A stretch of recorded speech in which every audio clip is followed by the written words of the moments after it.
Hello there, good morning. Welcome to Breakfast with Sally Nugent and John Kay. Our headlines for you today. Thank you, John.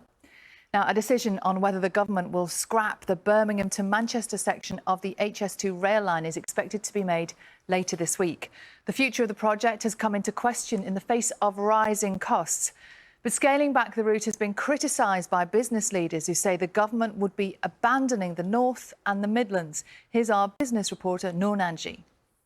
Well, our chief political correspondent, Henry Zeffman, was listening to that. And Henry, senior politicians are now wading in on this. They've been talking about it for many years, but does it feel like a decision is looming? Now, thousands of university students face disruption today as staff at more than 50 universities begin a 5-day strike. Later today, the Crown Prosecution Service will announce whether it plans to seek a new trial against Lucy Letby on several outstanding attempted murder charges.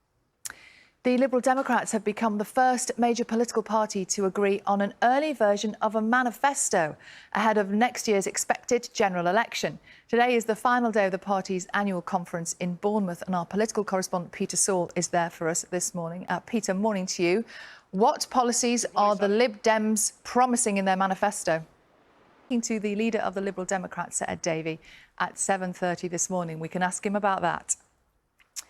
Now, in the next few hours, precious samples collected from the most dangerous rock in our solar system are expected to be moved to a specialist lab in Texas for analysis. It's hoped that debris taken from the Bennu asteroid will provide some answers into how life began. Our science editor, Rebecca Morell, has this report. Fascinating that, isn't it? We're going to speak to a scientist live from Washington a bit later from NASA, who can explain what happens next. That dust. Very exciting. Dust. Yes, we're going from one extreme to the other now, because a rare octopus has been filmed on a live stream of the... See you, Dumbo. See that a bit later. Carol, I bet Carol liked that. Good morning. Morning. Wet, isn't it? It's going to be wet as the week goes on. Right, let's have a look at this morning's front pages of the papers for you this morning. This proves that autumn is truly here. And with autumn comes... Oh, why? Big picture in the paper this morning. Lots of wonderful pictures of the Ethiopian athlete. She ran in. The trainers, basically. Her secret weapon. This is always my excuse. My trainers are no good. So, yeah, they are single-use, super light trainers, basically, that have helped her break this record. And this brand of trainers, they do a super light version that you can buy, which I have bought. They don't make me run any faster at all. You're about 2 hours, 12 minutes. Yeah, just over there. 2 days, John. Interesting stories here, Sally, in the Telegraph today. Julia Bradbury, TV presenter, Country File presenter, of course, has told BBC Radio Wales that she tapes up her mouth when she sleeps at night to encourage herself to breathe through her nose. It's a popular thing. It's a real trend at the moment. Have you not seen people post pictures like a bit of sellotape there? No. It's a thing. Well, she's a little bit of tape from the bottom of her nostril to below her lip.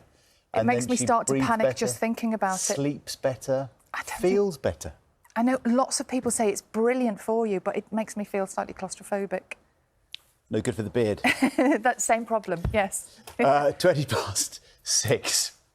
You're watching Breakfast from BBC News. Now, last month here on the programme, you might remember we shared the story of Frankie Juleshoff, who was killed along with her unborn baby when her car was hit at 92 miles an hour while stationary on the hard shoulder. Now, despite new laws being introduced last year that allow life sentences to be given to the worst offenders of dangerous driving, Adil Iqbal was jailed for 12 years in July.